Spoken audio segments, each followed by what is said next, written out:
Yo escucho, buen Jesús, tu dulce voz de amor, que desde el árbol de la cruz invita al pecador. Sean bienvenidos todos en el nombre del Señor. Hace 3 semanas comenzamos a estudiar esta serie acerca de la iglesia que los hombres edificaron y estuvimos viendo una línea del tiempo de cómo la iglesia de Cristo se mantuvo firme, que algunos apostataron de la fe y nace la iglesia católica. Hace 2 semanas pues veníamos estudiando con nuestro hermano Héctor. Él nos mostraba una línea del tiempo acerca de cómo surgieron los emperadores romanos hasta llegar a Constantino. Y la semana pasada también estuvimos viendo cómo surgió el origen de la iglesia católica, cómo se cambiaron los nombres de los obispos y ahora era uno solo que dirigía muchos obispos. Ahí está acá la línea del tiempo que vimos. Se desvía, algunos hermanos apostatan de la fe. Nace la Iglesia Católica Apostólica Romana y vemos que el lugar se funda en Roma. Muy bien, vamos a ver algunos detalles, algunas doctrinas. Esta iglesia tiene realmente bastantes enseñanzas. Vamos a tocar unos puntos principales, decía. Y una de estas doctrinas es acerca del agua bendita. Esta doctrina de la Iglesia Católica es añadida en el año 120. Esta doctrina acerca del agua bendita enseña que si en tu casa tú tienes salación, si en tu casa te está yendo mal, si en tu casa tal vez estás siendo atormentada por un espíritu inmundo, ellos te dicen: ten esto, te vendo esta agua bendecida, agua bendita, riégalo en tu casa, en las esquinas, y haz oraciones para que ese mal salga. Vemos claramente, no es una enseñanza de las Escrituras, ni es una enseñanza histórica. Vemos que los apóstoles nunca practicaron esta enseñanza acerca del agua bendita. Por lo tanto, no es una enseñanza de la iglesia del primer siglo. Es una enseñanza que se añadió después que la iglesia, que algunos hermanos apostataron, y se añade esta doctrina del agua bendita en el año 120 aproximadamente. Luego otra doctrina de ellos, los arzobispos. ¿Qué es un arzobispo? El arzobispo es, como les mencionaba, es aquella persona que dirige o ve un grupo de ancianos. Es decir, solamente un arzobispo dirige a 100 ancianos. Cuando, de acuerdo a las Escrituras, vemos que claramente los ancianos, los obispos y los pastores, que es lo mismo, ellos eran autónomos. Un ejemplo de eso, vemos que los ancianos que estaban en Filipos, vemos claramente que ellos eran ancianos que eran dirigidos por ellos mismos, ellos dirigían la congregación. Nunca vemos en la Escritura que los ancianos, un ejemplo, los ancianos de Éfeso dirigían todas las iglesias de Cristo. No encontramos eso en las Escrituras. Eso de los arzobispos fue una enseñanza que se añadió después. Otra enseñanza de la Iglesia Católica en este concilio de Nicea. En este concilio de Nicea, el concilio de Nicea trata acerca de una reunión, una junta de muchos obispos para tomar acuerdos. Y en este concilio de Nicea se toman muchos acuerdos para decretar ciertas doctrinas. Y entre este concilio de Nicea, y añaden en este concilio, vemos cómo añaden los arzobispos, añaden la cruz, la veneración de María en este concilio. Es igual, vamos a ver más adelante. Otra de estas doctrinas es la misa en latín. Otra doctrina de la Iglesia Católica es la extrema unción. ¿De qué trata esta doctrina de la extrema unción? Trata que acerca del Papa. El Papa y los obispos, ellos enseñan que tienen cierta autoridad, que cuando ellos le ponen la mano a las personas enfermas, ellos pueden sanar por autoridad de Dios, dicen ellos. Pero igual, de acuerdo a las Escrituras, vemos que esos dones milagrosos que existían en los tiempos bíblicos se han cesado. Y también vemos otra doctrina de la Iglesia Católica, la Asunción de María. Esta doctrina enseña que María, así como Jesucristo cuando en la resurrección Él resucitó, luego de unos días Él se fue al cielo, así lo mismo esta doctrina enseña la asunción de María, que María murió, pero unos ángeles la llevaron directo al cielo con Dios y que ahora ella está en el cielo.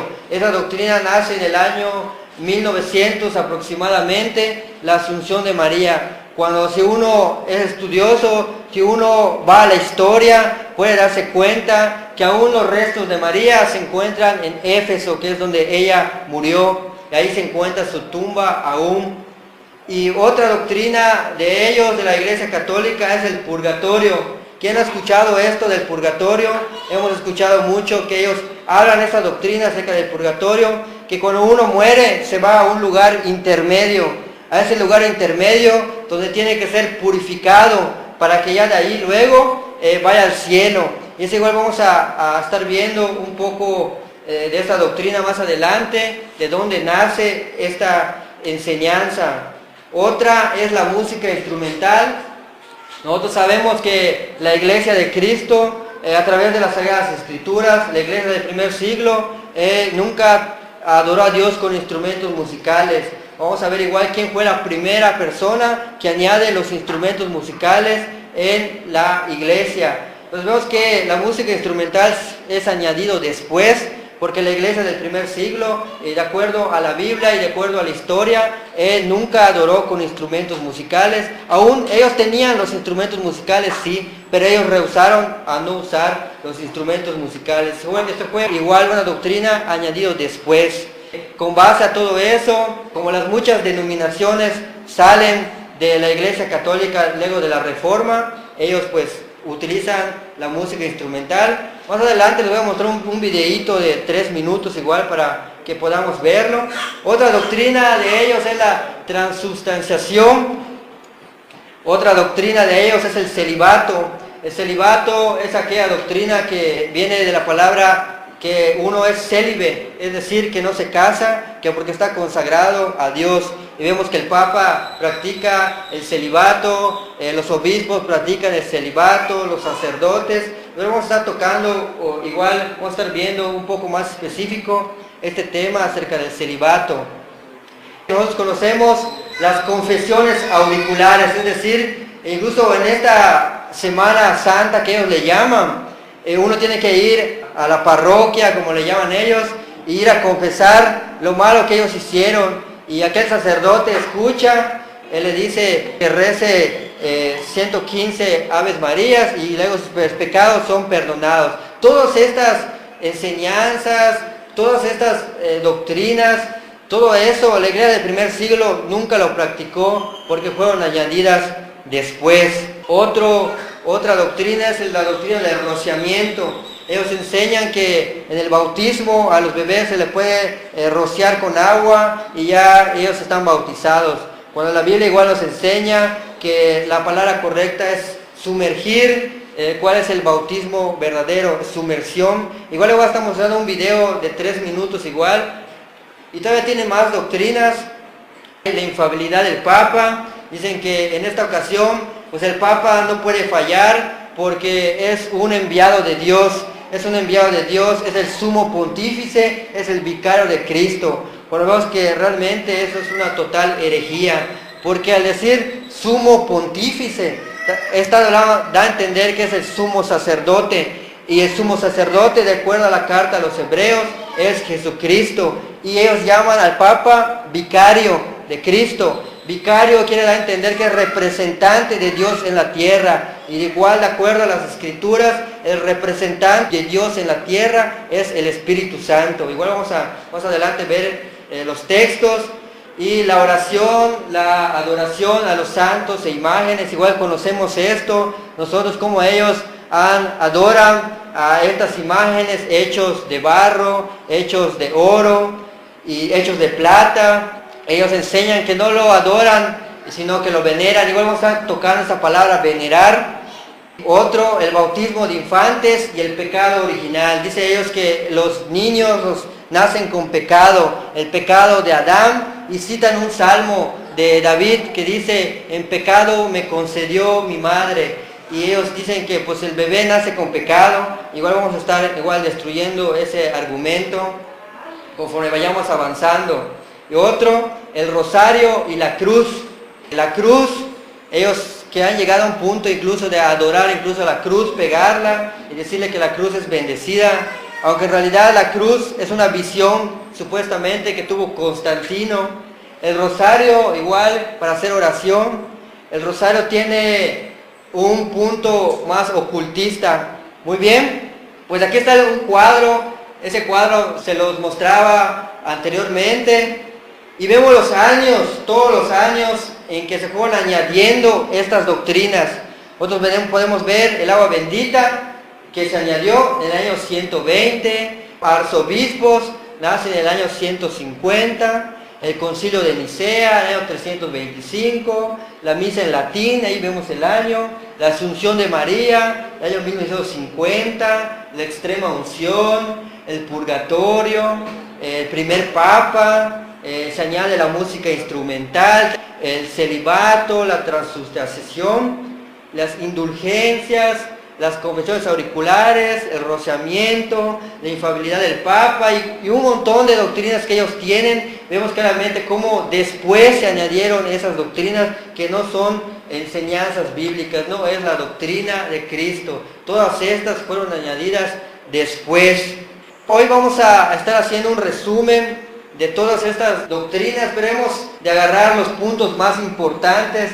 Vamos a ver la música instrumental. No pretendo darle igual un estudio, sino de mostrarle un video de 3 minutos que usted pueda ver de acuerdo a la historia y de acuerdo a la Biblia. Igual, por supuesto, que la música se añadió después.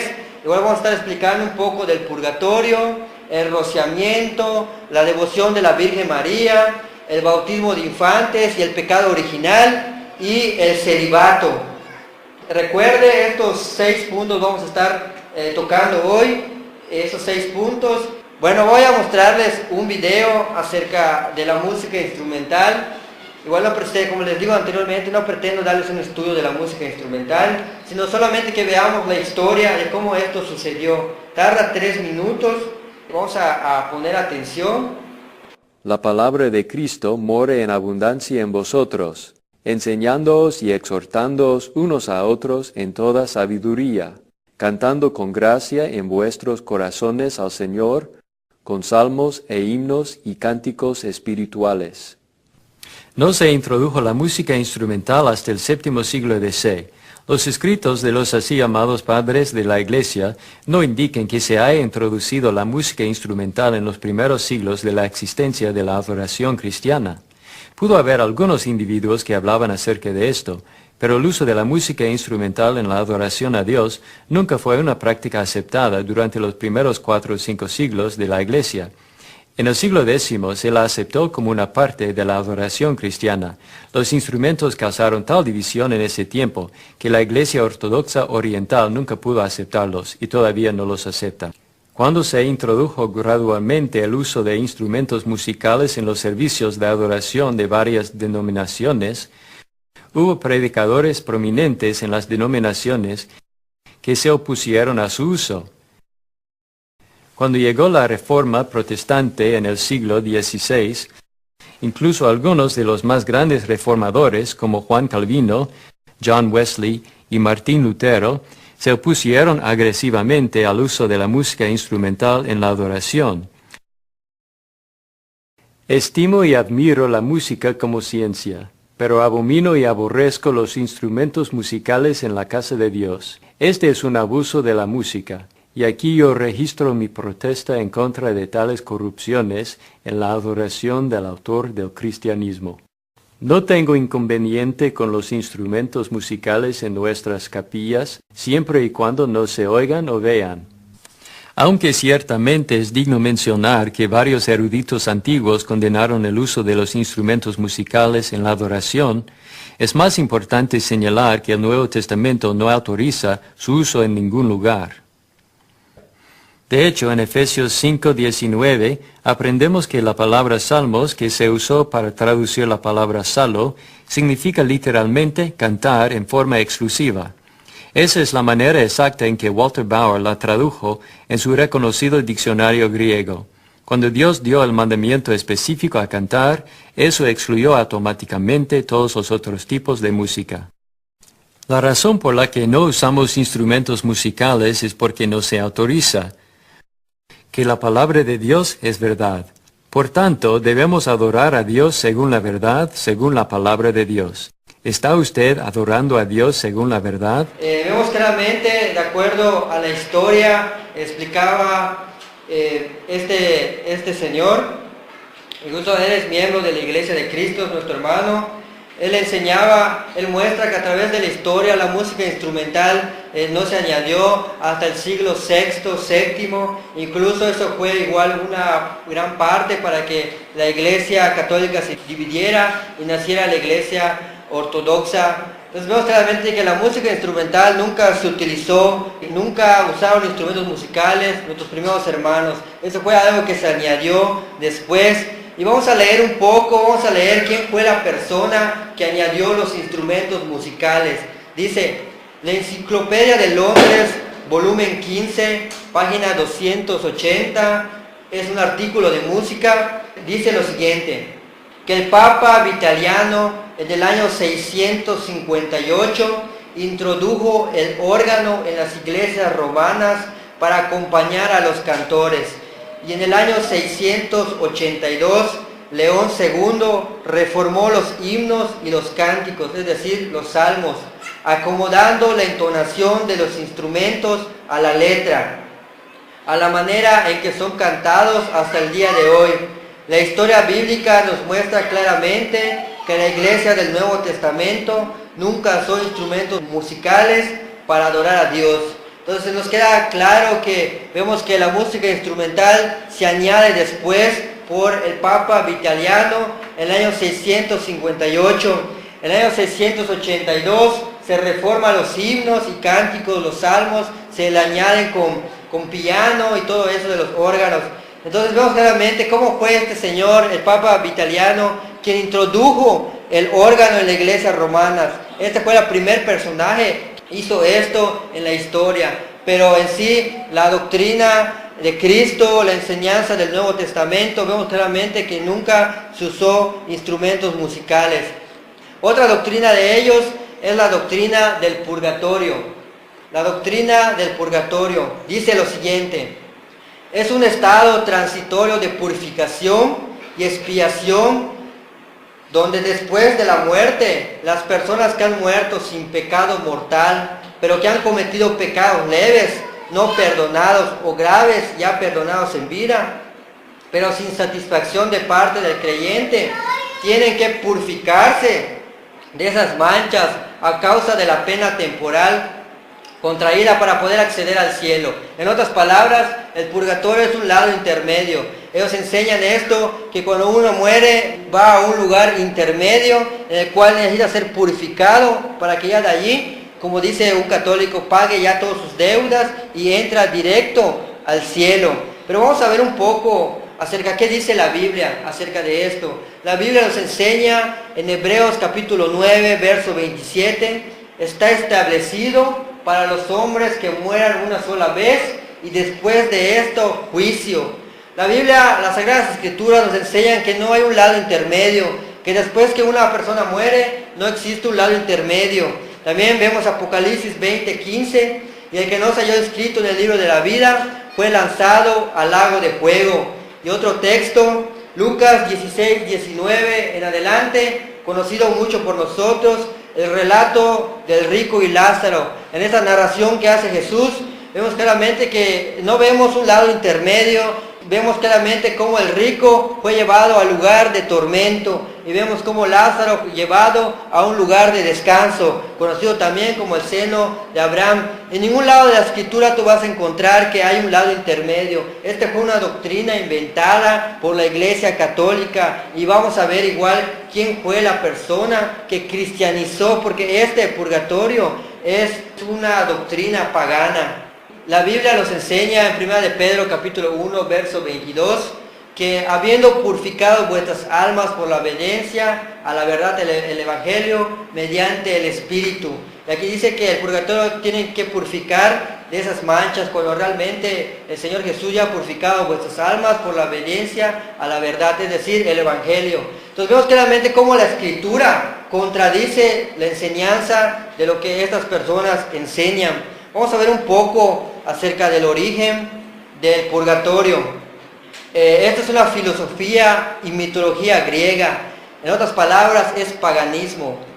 El purgatorio está en el libro de los Macabeos, que son libros apócrifos, libros de origen griego. Los libros apócrifos son aquellos libros que no son inspirados por Dios, son aquellos libros que tienen de más la Iglesia Católica. Bueno, vamos a ver, esta doctrina nace con Platón. Este señor Platón habla acerca del dualismo platónico. Esta doctrina del purgatorio nace con Platón. Él habla acerca del dualismo platónico. Dice que el dualismo es el mundo perfecto de las ideas y el mundo imperfecto de la materia. Platón decía que el cuerpo es la cárcel del alma. Entonces dice que cuando la persona muere, el alma sale del cuerpo, que es la cárcel, y tiene que regresar al mundo de las ideas.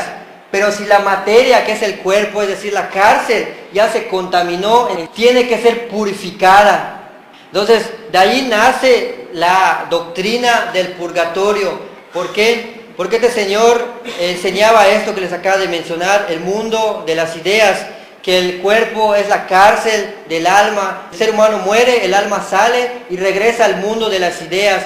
Pero si el alma ya se contaminó con el cuerpo, con la materia, entonces tiene que ser purificado y ya de ahí irse a un lugar celestial. Es lo que enseñaba Platón. Entonces vemos claramente cómo esta doctrina es una doctrina griega, es una doctrina pagana, que el cura Agustín de Hipona, él da este dogma y él, esta influencia que él tiene, se la transmite a el Papa Gregorio el Grande. Y en el año 593 nace la doctrina del purgatorio. Vemos que no es una doctrina bíblica, no es una doctrina basada en las Escrituras, sino es una doctrina griega de Platón que se cristianiza. Como veíamos viendo anteriormente con nuestro hermano Héctor, como muchas doctrinas paganas se cristianizaron. Sonar igual como el dios Sol, que nacía el 25 de diciembre, lo cristianizan. Ahorita ya no va a ser el dios Sol, sino que va a ser la luz de Dios, que es Jesús. Y Jesús nació el 25 de diciembre. Entonces vemos claramente cómo todas esas doctrinas se van cristianizando. Entonces nace el purgatorio cuando realmente no es ninguna doctrina bíblica. Y aquí un dato muy importante que nosotros debemos de conocer. Yatensi Bonilla es un ex sacerdote jesuita de la Iglesia Católica. Él dice lo siguiente, que él cuando estaba estudiando para ser jesuita, llega a cierta etapa donde tiene un maestro y ese maestro le dice, hoy van a saber la verdad. Y él dice que a través de Leo, que él vio todo eso, se decepcionó totalmente. Vamos a leerlo. Dice Yatensi Bonilla, un doctor en Biblia llamado Alberto Parra nos dice a nosotros, muchachos, a partir de este momento van a saber la verdad y la verdad pura, pero no podrán predicarla en las iglesias católicas. Y Yatensi decía que un compañero de ellos le preguntó, ¿y entonces qué vamos a predicar? Y Alberto Parra, él le contestó, ustedes prediquen lo que la gente cree. ¿Que cree la gente en purgatorio?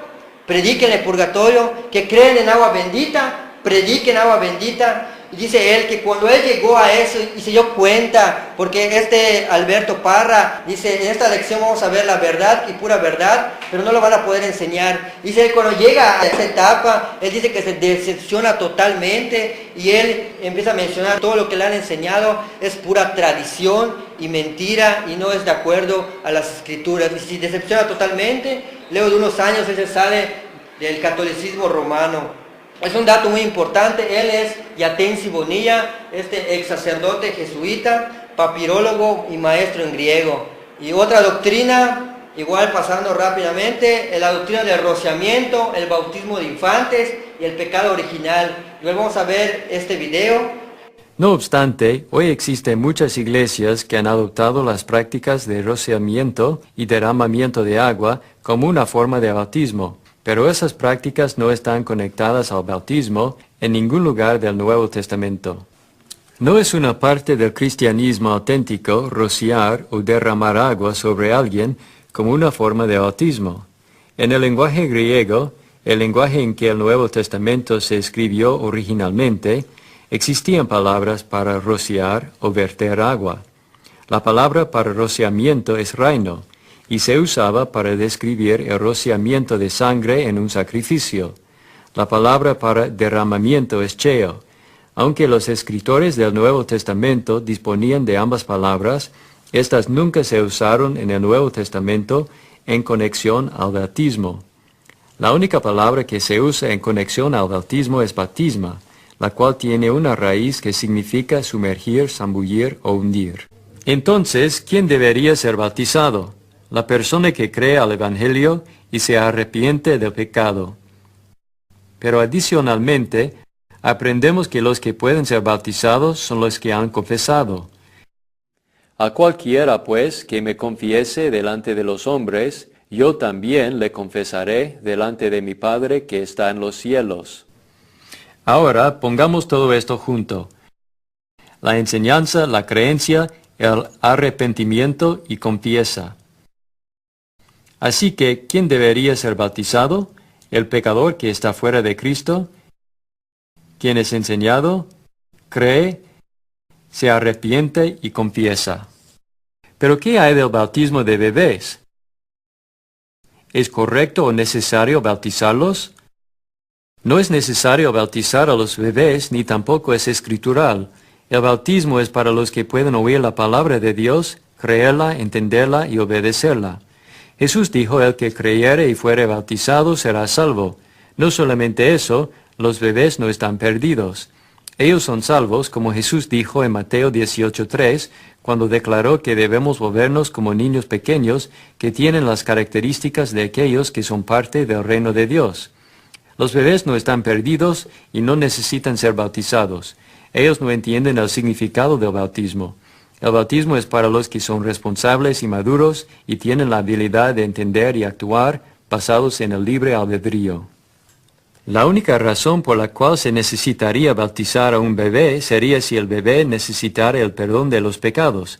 Pero según Ezequiel 18:20, el Hijo no llevará el pecado del Padre, ni el Padre llevará el pecado del Hijo.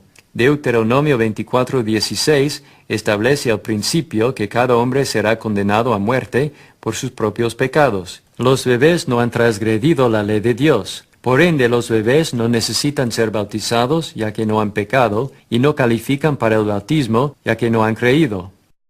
El pecado es algo que se comete, no algo que se hereda. Amigo, ahora que conoce la verdad, ¿cómo responderá? ¿Confiará en el Señor? ¿Creerá y obedecerá a la verdad? Su destino eterno será determinado por lo que haga con la verdad. La verdad está ahora en sus manos. Yo oro y espero que viva según la verdad. Vemos claramente, hermanos, cómo la palabra rociamiento viene de la palabra griega raino y el bautismo viene de la palabra griega bautisma, que es sumergir. Entonces vemos que estas doctrinas se añadieron después fueron surgiendo, pero no es algo que la iglesia del primer siglo practicó. Ellos no bautizaban niños, como hemos visto en explicación. Yo creo que con este video igual ha quedado claro cierta explicación. Otro punto, la devoción a María. Esta palabra que se ha puesto mucho entre los católicos, no sé si usted ha escuchado, María, la Madre de Dios. ¿Usted ha escuchado este término, María, la Madre de Dios? Cuando hablamos de María, Madre de Dios, nos damos a entender que María tuvo que crear a Dios. Por lo tanto, Dios, ¿por qué? Porque la mujer fecunda y da luz a un hijo. Por lo tanto, damos a entender que Dios es un ser creado. Aunque en honor a la verdad, allí en Israel, en Jerusalén, cuando se utilizaba María, la Madre de Dios, era para otorgar toda la autoridad a Jesús, para dar a entender que Jesús era Dios.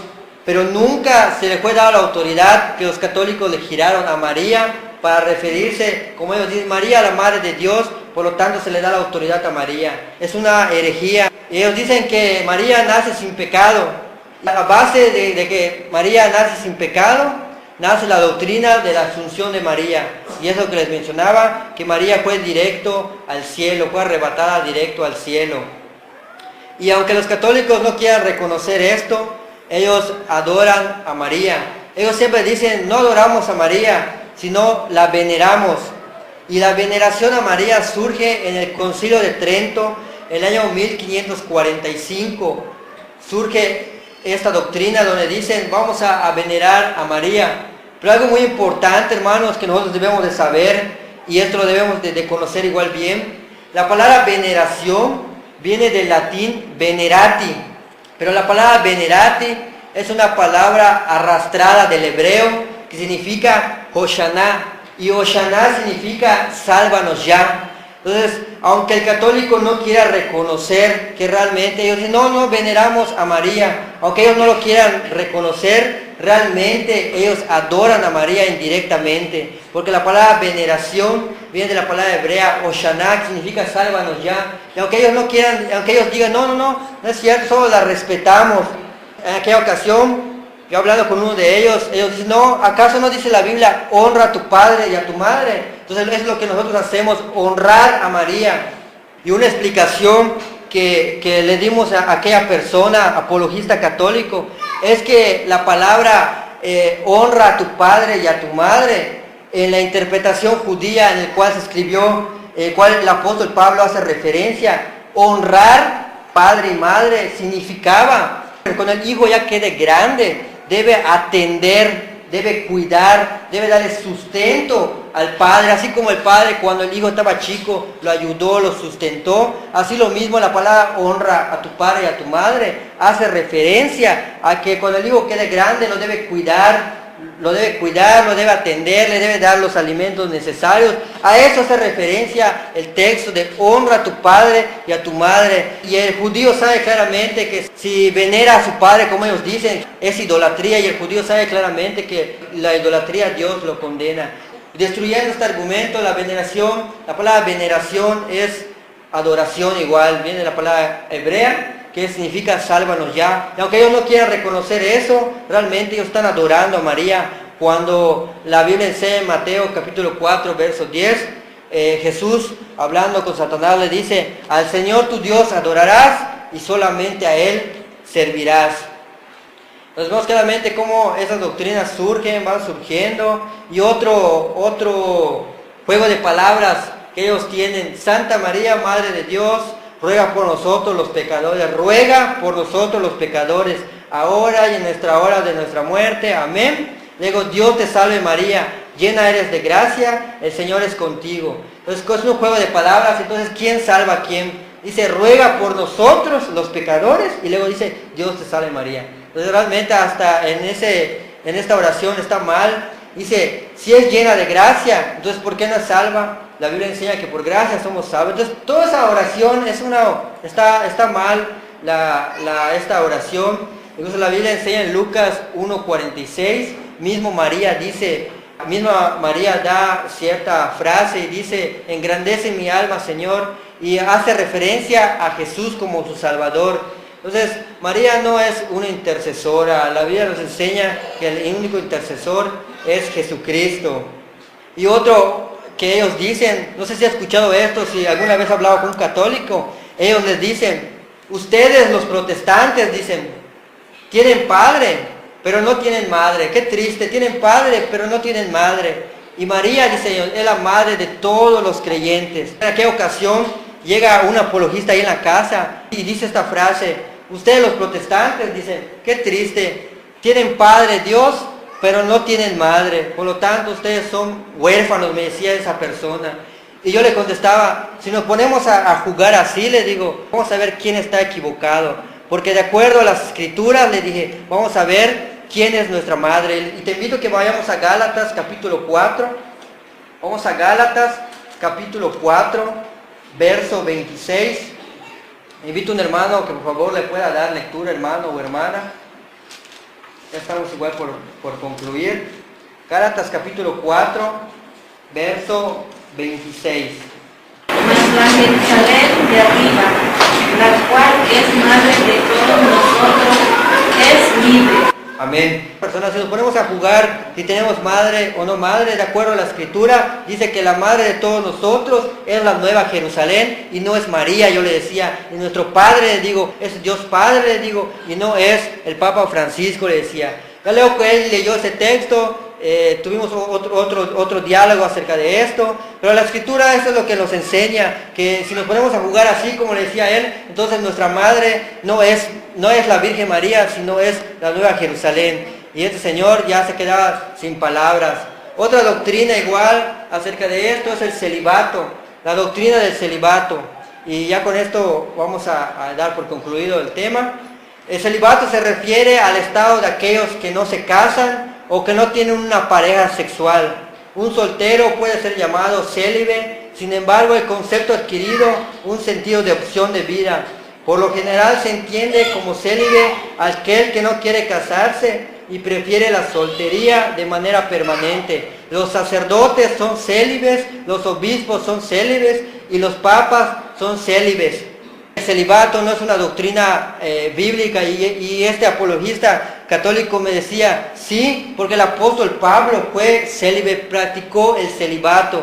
Y yo le hice una pregunta a este señor, ¿ustedes cumplen con los requisitos? ¿Ustedes cumplen con los requisitos de los obispos? Y esta persona me decía, sí cumplimos con los requisitos de los obispos.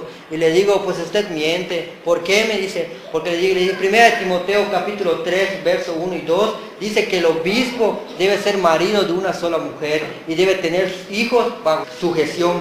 Por lo tanto, ustedes, los obispos que ustedes tienen, que dicen que practican el celibato, no son de acuerdo a las instrucciones de las Sagradas Escrituras, ya que la Biblia enseña que el obispo, pastor o anciano debe ser casado y debe tener hijos bajo sujeción, es decir, debe tener una mujer, debe tener un hogar. Por lo tanto, igual esta doctrina a través de este texto queda abajo. Y me decía en esa ocasión, ¿a poco el apóstol Juan, me decía, ¿a poco el apóstol Juan fue casado? Y yo le decía, no puedes comparar a un apóstol con un obispo, porque fueron los apóstoles que establecieron a los obispos. Ya dialogamos con este señor, en el cual por eso le digo, es necesario que nosotros estudiemos en cuanto a esto, para poder, como dice el apóstol Pedro, presentar defensa a cualquiera que mande razón de nuestra fe. Entonces vemos cómo estas personas tienen estas doctrinas, tienen estas enseñanzas que fueron añadidas después. Y ya con esto yo concluyo, y la próxima semana vamos a estar hablando acerca del último tema. Es Pedro el primer papa y es Pedro la roca. Les invito a que igual que puedan llegar para poder estudiarlo. Un tema muy interesante. Yo quiero finalizar con un texto. Vamos a Marcos, vamos al Evangelio de Marcos y con esto vamos a finalizar. Marcos capítulo 7, verso 7. Y finalizamos con este texto. Dice, pues en vano me honran, enseñando como doctrinas mandamientos de hombres, porque dejando el mandamiento de Dios, os aferráis a la tradición de los hombres, los lavamientos de los jarros y de los vasos de beber, y hacéis otras muchas cosas semejantes. Entonces vemos claramente cómo Jesús en aquella ocasión condena esto, pues en vano me honran, enseñando como doctrina mandamientos de hombres. Todas esas doctrinas que vimos, hermanos, no son doctrinas bíblicas. La iglesia del primer siglo nunca las practicó. Por lo tanto, viene siendo doctrina de mandamientos de hombres.